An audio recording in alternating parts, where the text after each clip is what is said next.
just really a hard-fought game for us in the second half. Give Randolph-Macon credit. Any great prize that is really worth something special, obviously it's going to be really hard to get. And they really fought and made us work for everything in the second half. And I knew Nathan, I knew he would get his team to do that. They played with great pride and represented their league very well. Just really proud of the start, obviously, folks, really proud of the start that our guys had. That was what it was going to take for us to really set the tone defensively. That's who we are. That's basically, what we've been all year. We're a defensive team, and we try to really frustrate our opponents defensively. So I was really pleased with the start. We needed that. Question. Right here in front. Louis, you want to talk about the start off to big lead there? Well, lately, guys, I think that's what we've been priding ourselves on, getting out, hitting our shots early, getting into teams' faces on defense. We've been a pretty fast starting team, I think, the whole season, so I think it kind of comes natural to us. It was good to have. How about your 3 corners, your 4 for 4? I know it seems that looking at the numbers that Randolph-Macon actually shot more threes than you guys had over the season. How dangerous do you consider yourselves, and was this a little bit out of the ordinary?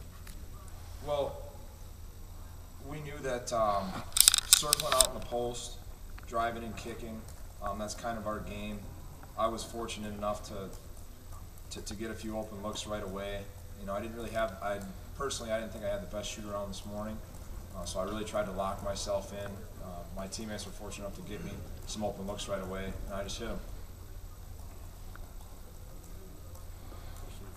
Coach, how important was it being here in the Final Four to get off to a big start? Went up 16-3 earlier.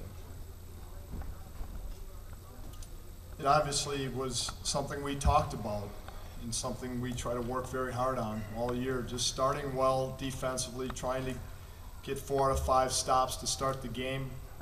How long can we keep our opponent from scoring? It's important for us to be really sound defensively at the beginning of the game, and then from there we need to make plays. Our defense has the capability of getting people a little bit on their heels and frustrating them, and it was good to see that we had our guys, we had that energy, and a lot of that came from the crowd too. We have such a great crowd here behind us, and that energy really helps you on the defensive end. But I cannot be more pleased with the way our guys are starting basketball games. It's been like this now for the last 3 weeks. Right here to the right. And anybody can respond to this, hi fellas. And yet, it looked like the Yellow Jackets were going to make a run in those last 3 minutes of that first half. For the outcome of this game, the last 30 seconds or so, Matt, you hit a couple free throws, and then Danny Tillema hits a huge 3 at the end of the shot clock. How big was that? Matt? Yeah, I think that it was just huge because we were struggling a little bit offensively and defensively. We were really trying to get stops, and they just weren't coming easy anymore. They really stepped up, and they were not going down without a fight before the half. So I think that shot by Dan Tillema was huge. It really sparked us going into the locker room and kept the energy up. Yeah, Matt, you guys are up 33-11 the first half. Do you kind of have to play some mind games, not to look at the scoreboard, not to protect the lead? How do you deal with a 22-point lead at that stage? Yeah, with a 20. Oh, sorry. At that stage, the NCAA semifinals. Yeah, we have had games where we have had big leads, and sometimes we do try to protect the ball too much and maybe play not to lose sometimes. And something that we need to keep doing is attacking. And I think that our Whitewater loss, that is something that we have learned because we were up a big 18 points and they came back and beat us in the second half. So we just have to learn from our mistakes, and I think that Randolph-Macon really did come back there, really fought us hard till the end, and we just fended them off. To the left. Well, I'll be the first one to ask you, Coach, when you talk about tomorrow's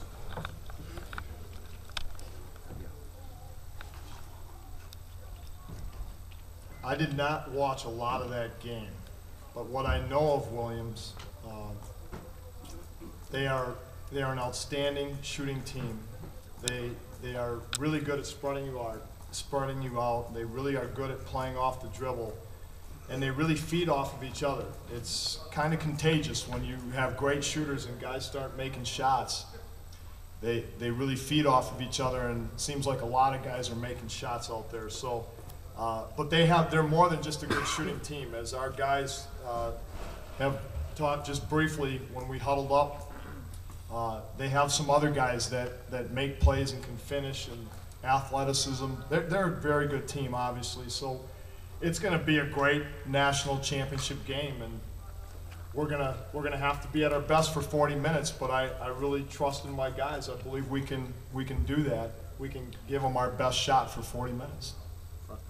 Coach, how different is this coming back here as a head coach at this stage of the tournament as opposed to an assistant? And have you been in Salem since 2005?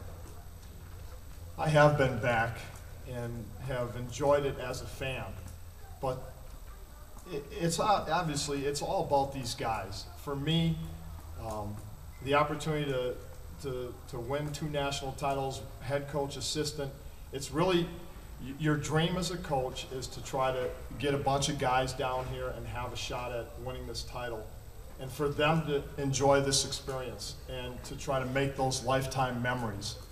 And I think about those 04 and 05 teams and how that has bonded them and their families and our fans. And, you know, it's the good stuff that this tournament is all about. And I'm just so pleased that these young men sitting with me and the guys on the bus heading back to the hotel, that they have that chance. It's pretty special stuff. What kind of thoughts go through your mind as a spectator since you've come back to this tournament in between?